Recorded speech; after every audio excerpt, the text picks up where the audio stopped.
Il s'agit d'une situation tragique aux États-Unis. Le nombre des victimes du Covid-19 dépasse désormais celui des soldats américains tués lors du conflit du Vietnam. Face à ce terrible constat, une commémoration solennelle a été célébrée. Le président américain a été beaucoup plus sombre le jour même du Memorial Day.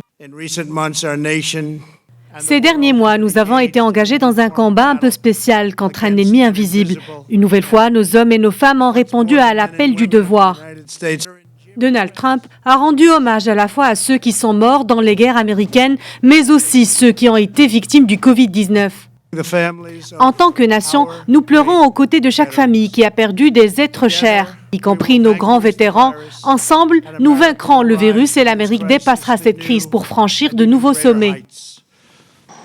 Les États-Unis enregistrent aujourd'hui près d'1,7 million nouveaux cas de contamination, dont quelques 385 000 personnes déclarées guéries. Les experts estiment toutefois que le nombre réel des décès et des contaminations est nettement plus élevé. À noter que l'État de New York représente à lui seul quasiment un tiers des morts déplorés dans le pays. Enfin, malgré le macabre record enregistré par les États-Unis, le déconfinement est largement engagé dans le pays. Car parallèlement aux nécessaires précautions sanitaires, les enjeux économiques s'imposent eux aussi pour un retour à la vie quasi normale des citoyens américains.